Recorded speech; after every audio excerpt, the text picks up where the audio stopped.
आम्ही शुभाचे मावळे. प्रकरण 78 वनराज सुवर्ण शृंखलाच्या बंधनात.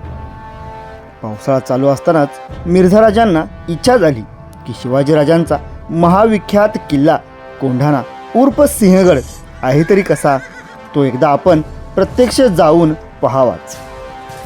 त्याप्रमाणे ते निघाले आणि कल्याण दरवाजाच्या बाजूने गडावर दाखल झाले. दिनांक 12 सप्टेंबर 1665. जसवंत सिंहासारख्या पराक्रमी सेनापतीला सतत 6 महिने झुंजूनही जो किल्ला मुळीच जिंकता आला नव्हता तो हा सिंहगड. मिर्झा राजांनी गड पाहिला. गर्द झाडीच्या हिरव्या शेल्याखाली झाकलेले सह्याद्रीचे ते प्रचंड वैभव त्यांनी पाहिले. गडाचे ताठ काळे भिन्न कडे आणि अजिंक्य घडण पाहून त्यांना काय काय वाटले ते इतिहासाला माहीत नाही, परंतु एक अभिमान त्यांच्या मनात प्रकटला असेल की मी हा किल्ला आणि असेच इतर 22 किल्ले माझ्या डोक्याने जिंकले, अवघ्या 3 महिन्यात जिंकले. खरोखरच असा अभिमान मिर्झा राजांना जर वाटलाच असेल तर तो अनाठाई खासच नव्हता. त्यांनी आपल्या अलौकिक मुत्सद्देगिरीचा व असामान्य सेनापतित्वाचा वज्रलेख इतिहासाच्या पानावर कायमचा कोरून ठेविला. निर्विवाद. फक्त दुर्दैव एवढेच होते की हे सर्व त्यांनी औरंगजेबासारख्या भयंकर सुलतानाकरिता केले होते. मिर्झा राजे जर एक स्वतंत्र राजपूत म्हणून महाराष्ट्रावर चालून आले असते तर उत्तर महाराष्ट्रावरची म्हणजे वऱ्हाडवरची मोगली सत्ता आणि पूर्व महाराष्ट्रावरची आदिलशाही सत्ता उखडून काढण्याकरिता महाराजांनी आपण होऊन मिर्झा राजांशी मोठ्या आनंदाने हात मिळवणी केली असती. भारतवर्षाच्या इतिहासात एक तेजस्वी पान लिहिले गेले असते, पण जे घडलेच नाही ते गोड स्वप्नकाव्य रंगविण्यात तरी काय अर्थ आहे. मिर्झा राजांची अद्वितीय कर्तबगारी पाहून इतिहासाला त्यांच्याबद्दल अभिमान आणि आदर वाटला नाही तरी कौतुक मात्र सदैव वाटेल एवढे निश्चित. निर्विवाद. मिर्झा राजांनी शिवाजीराजांना पेचात पकडून कोंढाणा घेतला खरा, पण प्रश्न होता हा किल्ला औरंगजेबाला पचणार किती दिवस. कारण ते 2 भयंकर जळजळीत डोळे सिंहगडाकडे रोखून पाहत आहेत. गडावरचे मोगली निशाण त्या 2 डोळ्यांना सहन होत नाही. मिर्झा राजे, तुमच्या बुद्धीच्या आणि तलवारीच्या धारेपेक्षाही त्या डोळ्यांची धार भयंकर तीक्ष्ण आहे. ते डोळे ते पहा, त्या लांबच्या राजगडावरून कोंढाण्यावर खिळले आहेत. माहीत आहेत कुणाचे ते? एका म्हातारीचे, शिवाजीराजांच्या आईचे. ही म्हातारी फार भयंकर आहे. मिर्झा राजांनी गडाची सर्व व्यवस्था पाहिली व जरूर त्या बंदोबस्ताची तजवीज करून रात्री त्यांनी गडावरच मुक्काम केला. दुसऱ्या दिवशी दिनांक 22 सप्टेंबर ते पुन्हा आपल्या छावणीत परत आले. दिल्लीहून औरंगजेबाने पाठविलेले संभाजीराजांच्या नावाचे फरमान याच दिवशी छावणीत येऊन पोहोचले. संभाजीराजांना एकूण 6,000ची मनसब, 2 लाख रुपये बक्षीस व निशाण आणि नौबत बाळगण्याचा मान औरंगजेबाने बहाल केला. केवढा भाग्यशाली प्रसंग हा. परंतु संभाजीराजे यावेळी छावणीत नव्हते, ते राजगडावर होते. म्हणून दिलेर खानाने लगेच महाराजांना खालील पत्र पाठविले. मूळ पत्र फारसीत होते. तुम्हास कळविण्यास संतोष वाटतो की आम्ही विनंती केल्याप्रमाणे तुमच्या राजनिष्ठेचा बादशहांनी स्वीकार केला आहे. इतकेच नाही तर 6,000ची मनसब, 2 लाख रुपये बक्षीस आणि निशाण व नौबत घेण्याची परवानगी तुमच्या पुत्रास देण्याचा हुकूम बादशहांनी सोडला आहे. सबब हे पत्र पावताच संभाजीराजांना ताबडतोब इकडे पाठवून द्यावे, म्हणजे हुकुमाप्रमाणे त्यांजला या वस्तू देण्यात येतील. लगेच संभाजीराजे मोगल छावणीत दाखल झाले. मिर्झा राजांनी संभाजीराजांना ते फरमान, रक्कम व आपल्यातर्फे सिरपाव व रुपयाचा साज चढवून एक हत्ती बक्षीस दिला. शिवाय बादशहाने पाठविलेल्या पोशाखही दिला. बादशहाचे फरमान व मान कशा नम्रतेने स्वीकारावयाचा याच्या सूचना मिर्झाराजांनी बक्षीस जागी बेग यांच्यामार्फत संभाजीराजांना आधीच दिल्या होत्या. योग्य होते ते, कारण लहानग्या शंभूराजाला कोठून ठाऊक असणार गुलामगिरीचे सर्व सोपस्कार. याच वेळी औरंगजेबाचे खास शिवाजीराजांनाही कृपेचे फरमान व पोशाख आला.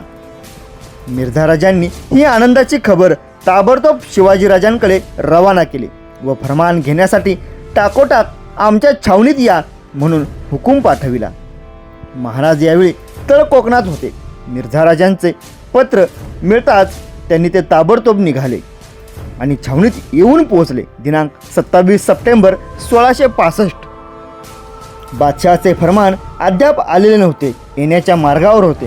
तेवढ्यात मिर्झाराजांनी शिवाजीराजांच्या नावाने एक पत्र लिहून तयार केले. पत्रातील विचार मिर्झाराजांचे, भाषा व हस्ताक्षर उदयराज मुन्शीचे आणि नाव मात्र शिवाजीराजांचे. उदयराज हा अत्यंत हुशार व फारसी भाषेवर विलक्षण प्रभुत्व असलेला राजपूत गृहस्थ मिर्झाराजांच्या खास विश्वासातील चिटणीस होता.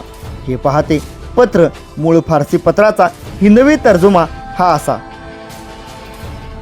मी आपला गुन्हेगार व पापी आहे. आपणास शरण येऊन जीव व धनदौलत रक्षण करण्याची मी इच्छा धारण करीत आहे. इतपर आपली खिदमत इमानाने बजावण्यास मी सदैव तत्पर राहीन आणि आपला हुकूम पाळण्यात मोठे भूषण मानीन. बंडाळी करून मी आपल्या सर्वस्वाचा घात कधीही करून घेणार नाही.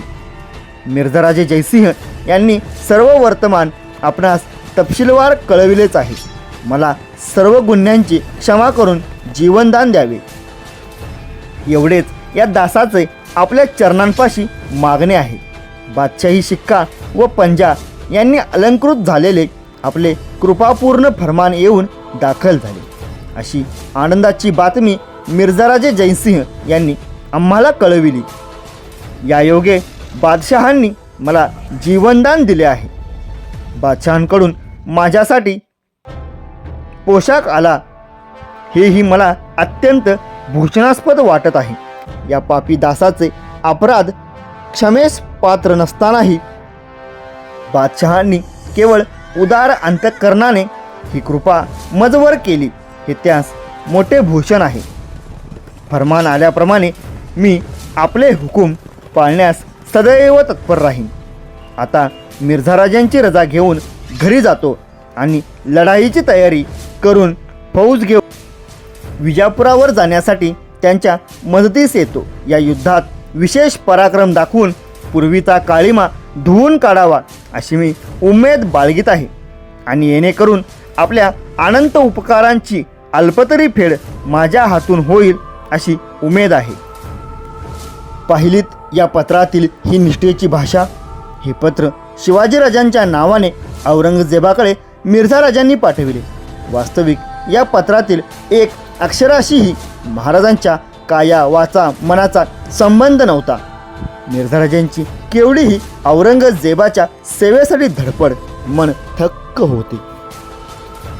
अखेर चौथ्या दिवशी दिनांक 30 सप्टेंबर 1665 बादशहाचे फरमान छावणीपासून काही कोसांवर येऊन पोहोचले. तेव्हा मिर्झाराजांनी महाराजांना सांगितले की बादशहाच्या कृपेचे ते फरमान तुम्ही पायी चालत सामोरे जाऊन स्वीकारा. फरमान म्हणजे काय? कागदाची एक भेंडोळीच ना. त्याला एवढे सामोरे पायी चालत कशाला हो जायचे? घेऊन येणारा येईल की घेऊन नाही चालणार, ही अशी बेपर्वाईची मराठी वृत्ती चालणार नाही. अशाने बादशहांच्या कृपेच्या फरमानाचा अपमान होईल आणि तो अपमान म्हणजेच बादशहांचा अपमान समजला जाईल. बादशहांच्या पायाची निष्ठाच नाही असाच याचा उघड उघड अर्थ ठरेल.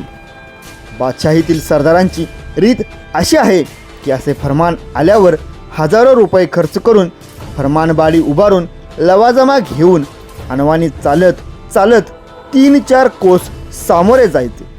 फरमान घेऊन येणारा सांडणीस्वार भेटल्यावर जमिनीवर गुडघे टेकून ते फरमान स्वीकारावेचे. व ते तसेच स्वतःच्या मस्तकावर धरून बंदुकांच्या सलाम्या व वाद्यांचा गजर करीत स्वतःच्या मुक्कामी घेऊन यायचे. याचे नाव निष्ठा निष्ठा निष्ठा. सुलतानांच्या इतिहासात या फरमानवाडीची कितीतरी वर्णने नमूद आहेत. एकंदरीत बादशहांच्या हातची कागदी सुरनळ्यांचे भाग्यही मोठेच. सह्याद्रीच्या रानगट मुलखात राहणाऱ्या आडदांड मराठ्यांना यातील काव्य नाहीच उमगायचे. मिर्झाराजांचा आग्रह. महाराज फरमानाला सामोरे निघाले. मार्गदर्शनासाठी मिर्झाराजांनी आपला पुत्र किरत सिंह व बक्षी जानी बेग यास बरोबर दिले. एकूण 3 कोस ते पायी सामोरे गेले. फरमानापुढे मस्तक लीन करून वंदन करून महाराजांनी फरमान स्वीकारले. या फरमानातील मजकूर अर्थातच फारसीत होता. त्याचा हिंदवी तर्जुमा हा असा: मुसलमानी धर्मरक्षक शिवाजीराजे यांनी बादशाही कृपेचे उमेदवार होऊन जाणावे की सांप्रत तुमचे पत्र बहुत नरमाईचे आले. आपले कृत्य माफ व्हावे म्हणून राजे जयसिंह यांची भेट घेतल्याचा मजकूर ध्यानास आला. तुम्ही आपल्या कृत्याचा पश्चाताप करून या दौलतीचे आश्रयास येऊन 23 किल्ले स्वाधीन करून पेशकशीबद्दल देऊ म्हणता. ऐसियास तुमच्या गोष्टी ज्या तुम्ही दूर अंदेशा न पाहता केल्या त्या माफीजोग्या नाहीत. तथापि राजे जयसिंह यांनी लिहिल्यावरून सर्व माफ करून तुम्हाकरिता पोशाख पाठवून हा फरमान आपले पंजाचे चिन्हसुद्धा पाठविला आहे. तरी तुम्ही इकडील लक्षात वागवून बादशाही काम लहान मोठे सुद्धा करून हे सर्व आपले ऊर्जिताची गोष्ट आहे असे समजत जावे. दिनांक 5 सप्टेंबर 1665. या फरमानात औरंगजेबाने पुरंदराच्या तहावर शिक्कामोर्तब केली होती व आपल्या पूर्ण कृपेचे निर्देशक चिन्ह म्हणून उगाळलेल्या चंदनात आपला पंजा बुडवून तो फरमानावरील कोऱ्या जागेवर उमटविला होता. बादशहाच्या पंजाचे असे फरमान येणे म्हणजे अतिशय दुर्मिळ व अतिशय भाग्याची गोष्ट समजली जात असे. महाराजांचे भाग्य थोर. बादशहांनी महाराजांवर कृपा केली. फरमान व पोशाखही पाठविला आणि आपण पाठविलेल्या सर्व विनंत्याही त्यांनी मंजूर केल्या. हे पाहून मिर्झाराजे फार समाधान पावले. विशेष म्हणजे शिवाजीराजांनीही आपण सुचविलेल्या सर्व अटी सूचना व उपदेश अतिशय तत्परतेने मांडले व पाळले. हे पाहून तर ते निहायत खुश झाले. त्यांना असे वाटत होते की जर शिवाजीराजे अशाच रीतीने सतत वागले तर बादशाही वातावरणात ते नक्की रमतील आणि रमले की मुरतील. बादशहांकडून त्यांच्या अपार कर्तबगिरीचा नक्की फार मोठा गौरव होईल.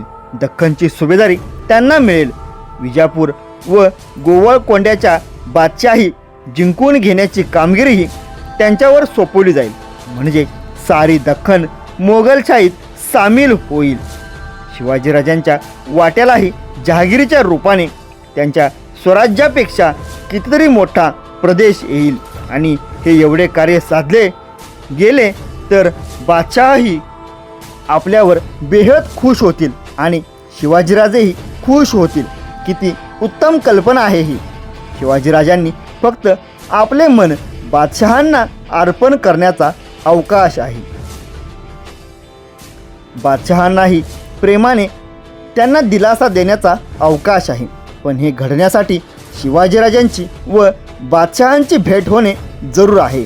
शिवाजीराजांनी त्यासाठी दिल्लीला जाणे जरूर आहे. पण हे घडावे कसे यासाठी दोघांचीही तयारी पाहिजे. बादशहा चटकन तयार होतील पण शिवाजीराजे ते तयार होतील का? बस आपण त्यांना पटवून देऊ, आग्रह करू, भागच पाडू, त्यांना दिल्लीला पाठवूच. ही सर्वांचे कल्याण साधणारी गोष्ट घडलीच पाहिजे. आता ध्यास याच राजकारणाचा ठरवले. मिर्झाराजांनी औरंगजेबाला पत्रे पाठवून आणि शिवाजीराजांना आग्रह करून मोगलशाहीच्या दरबारात या 2 पुरुषांची भेट गौरवशाली स्वामी सेवकांच्या नात्याने लवकरात लवकर घडवून आणण्याचा निर्धार मनाशी ठरविला. विधिलिखित काय वाटेल ते असो, पण एक गोष्ट अगदी निर्विवाद सत्य होती की मिर्झा राजांच्या अंतःकरणात ही भेट ठरविण्यामागे त्यांच्या स्वतःच्या विचारसरणीनुसार सद्भावच वसत होता. त्यात व्यावहारिक मुत्सद्देगिरीही होती आणि शिवाजीराजांचेही कल्याण साधण्याची धडपड होती. मिर्झा राजांच्या अंतःकरणात यात किंचितही नीच हेतू नव्हता. खरोखर मिर्झा राजाच्या सिंहाचे व्यक्तिमत्व अनेकविध रंगीबेरंगी धाग्यांनी विणले गेलेले होते. बादशहाचे फरमान महाराजांनी स्वीकारल्यानंतर मिर्झा राजांनी त्यांना राजगडास जाण्यास परवानगी दिली.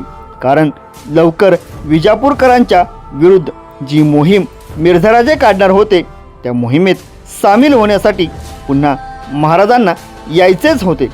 यासाठी फौजेची तयारी करण्यासाठी महाराज जात होते. मिर्झा राजांना यावेळी एक गोष्ट जाणवली. कोणती? महाराजांच्या कमरेला शस्त्र नव्हते. याही वेळी महाराज निशस्त्रच भेटीस आले होते. मिर्झा राजांनाच जरा शरमल्यासारखे झाले. कारण शिवाजीराजांनी निशस्त्रच भेटीसाठी यावे अशी पहिल्या भेटीच्या वेळी त्यांनी अट घातली होती.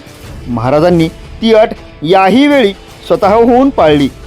तेव्हा मिर्झा राजांनी त्यांना निरोपाचे विडे देताना त्यांच्या कमरेला रत्नजडित मुठीची तलवार बांधली व तशाच जडावाच्या मुठीचा खंजीर त्यांना भेट दिला. आणि मिर्झा राजांनी महाराजांना आपल्या मनातील महाराजांच्या कल्याणाचा मनसुबा सांगितला. दिल्लीची वारी आणि औरंगजेबाचे दर्शन. दिल्लीचा दरबार म्हणजे पृथ्वीवरचा मध्य. मिर्झा राजांनी ही एक भयंकर कल्पना महाराजांपुढे सरकविली. दिल्लीला चला आणि औरंगजेबाला भेटा. अशक्य आहे ते. कशाकरता दिल्लीला जायचंय? औरंगजेबाला मुजरा करायला? त्यांच्यापुढे मान वाकवायला?